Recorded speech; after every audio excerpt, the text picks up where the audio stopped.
কালকে যদি প্রশাসন যদি এই উদ্যোগটা না নিত তাহলে আজকে এখানে হাঁটার কোনো ওয়ে থাকতো না।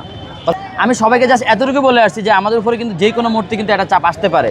যদি একটু কেয়ারফুল না হন, এই যে জায়গায় জায়গায় জটলা বাঁধতেছেন, জায়গায় জায়গায় যে এরকম মানে একটা দোকান সামনে 3টা দোকান করতেছেন, এটা কিন্তু দিন শেষে কিন্তু আমাদের জন্যই ক্ষতি হবে। আচ্ছা, গতকালকে পুলিশ এবং সেনাবাহিনীর অভিযান আমরা দেখেছি। আজকে সেই যার মাধ্যমে এই আগারগাঁও আজকে কেক সিটি, কেক পট্টি, এক একজন এক একটা নাম দিয়েছেন, যার মাধ্যমে এই জায়গাটা আলোচনায় এসেছে। আমি এখন পর্যন্ত ওনার কোনো উদ্ধত্যপূর্ণ আচরণ দেখি নাই। তো কারো দোষ না দেখলে দোষটা তুলে ধরাও আসলে এটা উচিত না। তাকে আমার ভালো না লাগতে পারে, সেটা আমার ব্যক্তিগত ব্যাপার থাকতে পারে, বাট কাউকে ব্লেম দেওয়া এটা উচিত না, যেহেতু তার আচরণে সেটা আমি দেখি নাই। আমি তার সাথে 2 দিন ভলান্টিয়ারলি কাজ করেছি। তো গতকালকে সেনাবাহিনী এবং পুলিশের অভিযান আমরা দেখেছি।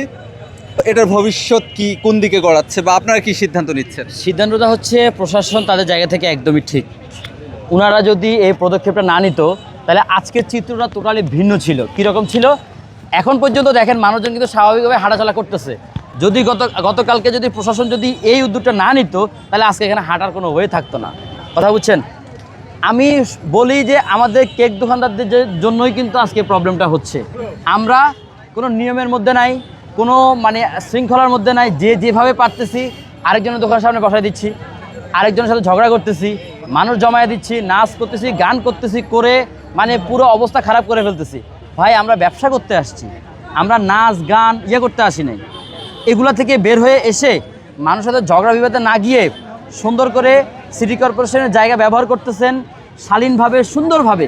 রাস্তা থেকে নেমে আপনার পার্কিং লটের জায়গা আছে, ওখানে বসে যদি ব্যবসা করতে পারেন আলহামদুলিল্লাহ করেন, কোনো সমস্যা নাই। গতকালকে আইনশৃঙ্খলা বাহিনীর ইয়াতে কিন্তু আমি কোনো দোষ দেখি না। ওনারা যেটা করছে ওনাদের জায়গা থেকে রাইট করা উচিত ছিল। দাঁড়ান, সেটা হচ্ছে আপনি বলছেন আমরাই কেক ব্যবসায়ীরা নিয়ম মানছি না। আপনারা নিয়ম মানছেন না, আপনাকে ব্যবসা কেন করতে দিবেন? এখন এটাই আমার তো প্রশ্ন এটাই। গতকালকে আমি নর্মালি 5 কখনোই আসি না।